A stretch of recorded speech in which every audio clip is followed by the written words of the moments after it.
Well, thank you very much. Please. Very nice. Thank you. Big day.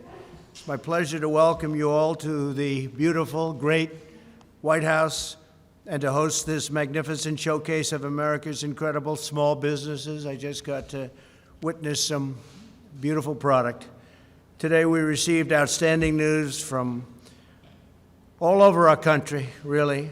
The United States economy has added almost 5 million new jobs in the month of June.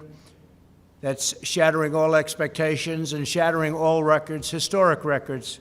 History of our country, we've never added anywhere near that. And last month we also broke the record, but now we shattered it much higher than even last month. This is the largest monthly jobs gain in history. We added 2.1 million leisure and hospitality jobs, 740,000 retail jobs, 568,000 education jobs and healthcare jobs, 357,000 service jobs, and very importantly to me, because you know what's happening with manufacturing, we're bringing it back because we've made incredible trade deals. So manufacturing jobs are coming back, and we added 356,000 manufacturing jobs. Incredible numbers, all records. African-American workers made historic gains, the likes of which we've never had before, with 404,000 new jobs in June. That's a record, and that's the highest number ever. We had 700,000 new jobs over the last 2 months for African-American workers. That's the highest ever, and both months are the highest. We shattered last month's record. That was a record, and we shattered it. Hispanic employment is up by 1.5 million jobs. Great businessmen and women, and they're up 1.5, think of it, million jobs. Hispanic. 80% of small businesses are now open. New business applications have doubled since late March. America's economy is coming back much stronger than ever anticipated by most people, almost all people, because these numbers were, even the most optimistic people, these numbers are being doubled and tripled over what they thought would be possible.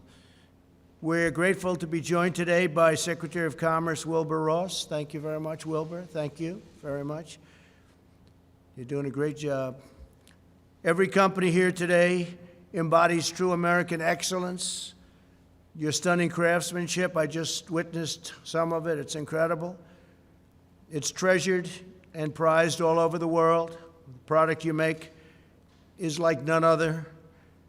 And your spirit for America and the greatness of our country is unrivaled. With us are workers who make decorative American flags from Virginia, fly fishing reels from Florida, grills from Illinois, pies from North Carolina look very good to me, coffee from Oklahoma, ice cream from Maryland, and sunscreen and baseball bats from Texas. With unmatched skill and devotion, you make the goods and build the products that proudly bear the wonderful phrase, made in the USA. You're seeing that more and more, made in the USA. We're bringing our jobs back because of trade deals. We have great trade deals, and jobs are coming back. And we have a lot of great trade deals right now under negotiation. We got to get them done as quickly as possible. The small businesses represented in this room continue a great and noble American heritage.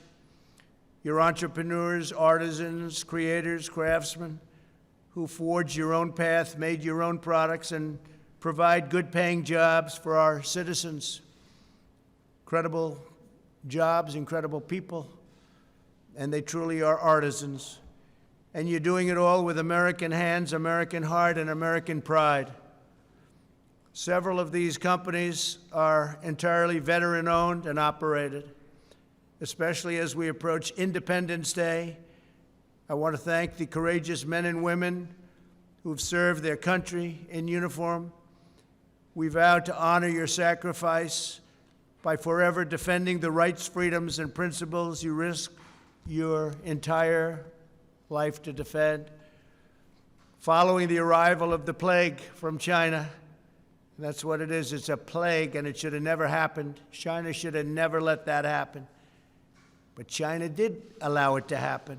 We had just signed a brand new trade deal, and the ink wasn't even dry when this came over.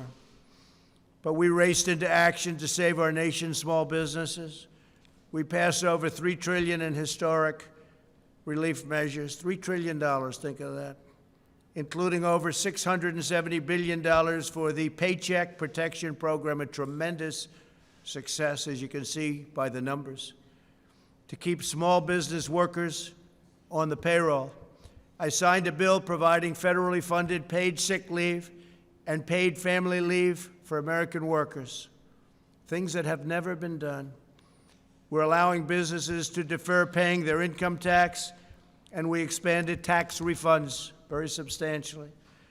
Thanks to our efforts and the incredible resilience of our nation's small businesses, and I really think we can add the foundation that we built. We built the greatest economy ever built, and that foundation was so strong that instead of coming weakly back or going in the other direction, because this is coming back and we haven't totally succeeded yet, we will soon, but we haven't killed all of the virus yet. And yet, you look at these numbers, and that's based on a very strong foundation that we built, a foundation like no other, a foundation that, had we not been attacked by this virus, this horrible virus, we were doing things and had things planned that nobody else had ever even thought of.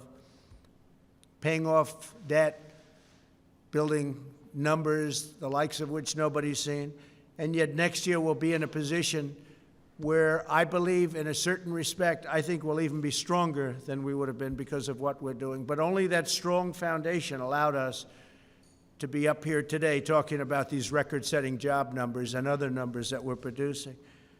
Because America's economy is now roaring back to life like nobody's ever seen before. Nobody's ever seen numbers like this. In May, retail sales surged by nearly 18%. That's a record. We recently saw the best 50-day increase in the history of the stock market. So we had 50 days, go back a couple of weeks, we had 50 days, the likes of which we've never had in the history of the stock market, which to me means jobs. And it's lifting up 401ks and retirement savings for American workers. We're doing numbers like nobody's ever seen before. Take a look at 401ks. In a pandemic, we're almost even with where we were before the pandemic started, and nobody would have said that was possible, nobody at all. We built the greatest economy in the history of the world, and we are now doing it again. And I think we'll do even better the second time than we did the first time, unless somebody comes along and says, let's raise taxes on everybody. And they're raising taxes not only on corporations, they'll just go to another country, and they'll do just fine. But they're raising taxes on people and middle-income people, and they're losing jobs. So you can't allow that to happen. That will be all of this incredible job that we've done will go down like that. It will be a terrible, terrible sight. It might even be a 1929 situation, so you have a chance to have the greatest numbers in history. You're almost there. We're almost back to where we were from the standpoint of the stock market. Think of that. But you'll have a crash like you've never seen before. You put the wrong person in office, you'll see things that you would not have believed are possible. They want to raise taxes. They want to raise regulations. You know, a big part of what we've done is by cutting regulation. We've cut regulation more than any president in the history of our country, whether they're there for 4 years, 8 years, or in one case more than that. Nobody even came close. And we're doing much more. We have regulation, but it's proper regulation, not strangulation. We're also tapping into the talent, genius, and the drive of our people to kill the virus. We're speeding the delivery of new treatments, including antiviral steroids, convalescent plasma, and other therapies. We have therapeutics that are really, really looking good. And this includes 2 drugs that have proven effective, remdesivir and dexamethasone, which is having a tremendous trial. And we'll see how that all happens. But we have 3 vaccine candidates. We've had many more, but 3 are really, really looking good, and I think you're going to have an answer to that very soon. 3 vaccine candidates are now in trial, with 3 more to start very shortly. These are all great companies. They've had tremendous success with other problems in the past. And we're accelerating production through Operation Warp Speed. Plus, we have our military ready so that should we get, whether it's therapeutic or vaccine, our military is ready, logistically ready. These are the best in the world to get it out to everybody as soon as we have it. And we think we're going to have it soon. As we prepare to celebrate the 4th of July, let us renew our devotion to this nation, to its citizens, and the eternal values that define our past and shape our future. I'm going to Mount Rushmore on July 3rd. We're going to have a tremendous evening. It's going to be a fireworks display like few people have seen. It's going to be very exciting. It's going to be beautiful. They've been wanting to do that for years, fireworks. They used to do it many years ago, and for some reason they were unable or unallowed to do it. They just weren't allowed to do it. And I opened it up, and we're going to have a tremendous July 3rd, and then we're coming back here celebrating the 4th of July in Washington, D.C. And I want to also thank all of law enforcement. The job you've done is incredible. We signed a bill. You play with our monuments or our statues, you go to jail for 10 years. It's amazing how it all stops so fast. Stops so fast. We let the local authorities handle it as long as possible, but ultimately we said, let's step in, and we stepped in, and it stopped. 10 years in jail if they do what they were doing. So we're very proud of law enforcement. We want to thank law enforcement. Really great job. Our military has been incredible. Our National Guard has been just incredible all over. I'm glad to see in Seattle they took care of the problem, because as they know we were going in to take, we were ready to go in, and they knew that too. And they went in and they did what they had to do. We're a nation committed to equal and abundant opportunity for citizens of every race, color, religion, and creed. The American dream is the sacred birthright of every American child. And that's what we have, is we have the American dream.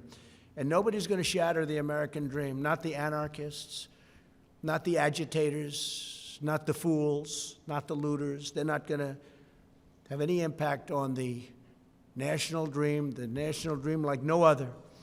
That's why we're here today, to ensure that every citizen can achieve their dream, achieve their destiny, and realize their full and extraordinary potential. That is how we will renew, rebuild, and restore America. We've done an incredible job in a 3.5-year period, a job like nobody thought would be possible to be done. And we're doing it again, and we're doing it, I believe, bigger and better and stronger than ever before. You're going to see that next year. And unless it's tampered with, we're going to have a year next year like no other. It'll be a phenomenal year, a successful year. And we'll have our best job numbers ever next year. We'll come back stronger and more prosperous than ever before. And next year will be, I think it'll be one of the, from an economic standpoint, the greatest or one of the greatest economic years we've ever had. So I just want to thank everybody for being here. I want to thank all of these incredible artisans and business people for showcasing your amazing products. And I just want to leave you by saying very important words. God bless America. Thank you all very much. Thank you. Thank you very much.